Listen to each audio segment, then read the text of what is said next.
How the Devil Tempts, Thomas Manton, 1620–1677, and lead us not into temptation. Matthew chapter 6 verse 13. There are temptations from Satan. Who is called the tempter, Matthew chapter 4 verse 3. Now, the devil's temptations are evil and for evil. How doth the devil tempts? 1. By propounding objects. He showed unto him all the kingdoms of the world in a moment of time. Luke chapter 4 verse 5. He had nothing to work upon within, therefore he propounds outward objects. So, the devil still tempts us with a curious eye to take in the object that it may be a bait and snare to the soul. Achan takes notice of it himself. When I saw among the spoils a goodly Babylonish garment, and a wedge of gold of 50 shekels weight, then I coveted them, and took them. Joshua chapter 7 verse 21. I saw, I coveted, and I took. The eye awakens desire, and desire that inclines to practice. So, look not thou upon the wine when it is red, when it giveth his color in the cup, when it moveth itself aright. Proverbs chapter 23 verse 31. Unless we shut the windows of the soul, this pestilent plague gets in by the senses. The heart is corrupted by objects that we take in by the senses, as it corrupted Eve. It dealt with her first by the sense. The forbidden fruit was full in her way, then the devil sets upon her. 2. He tempts by the persuasion of instruments, who are the devil's spokesmen. Thus was Joseph tempted by the enticements and blandishments of his mistress, Genesis chapter 39 verse 7. And many times, the devil sets nearest friends and relations to weaken their zeal and withdraw their hearts from God.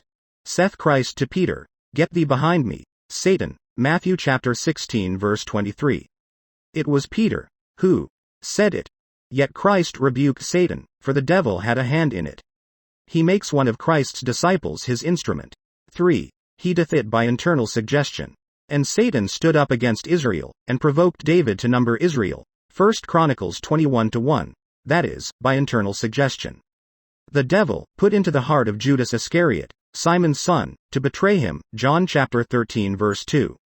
He haunts and pesters the hearts of men by vain thoughts and carnal imaginations.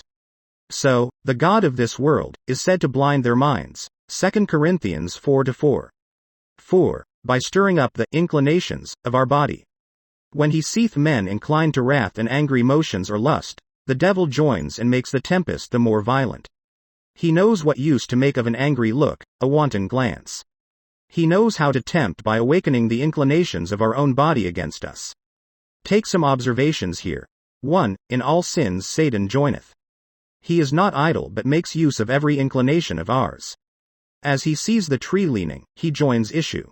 But some sins are purely of his suggestion, horrid sins and such as are so very evil that they could come from no other but from the devil. Such sins could not be acted by man in an ordinary course of sinning. For example, Judas' treason. Though he were devil enough to plot such a thing, yet it is said that Satan put it into his heart. John chapter 13 verse 2.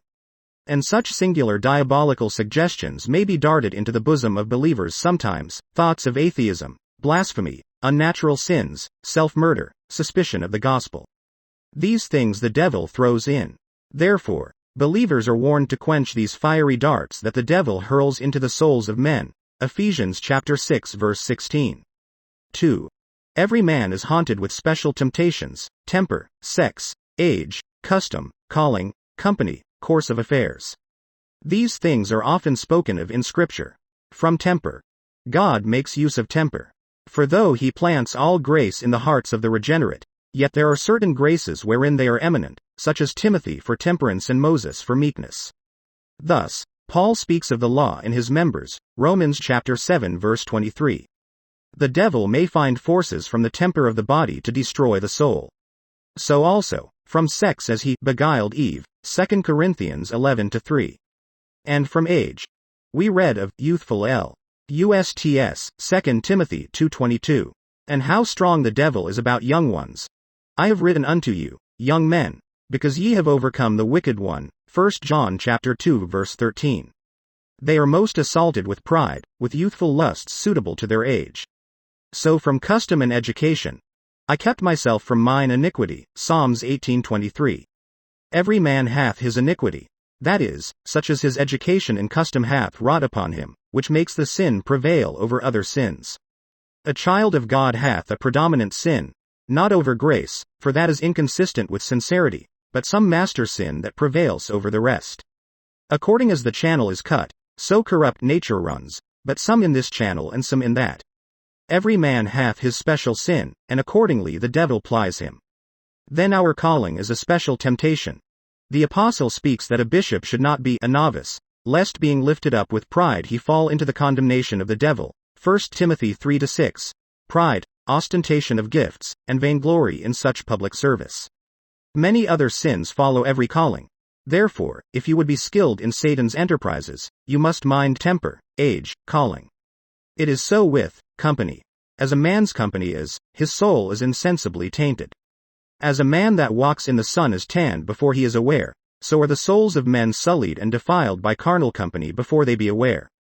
A man would think that, of all sins, passion is so uncomely that it should not tempt another man. Yet it is said, make no friendship with an angry man, and with a furious man thou shalt not go, lest thou learn his ways, and get a snare to thy soul. Proverbs chapter 22 verse 24-25.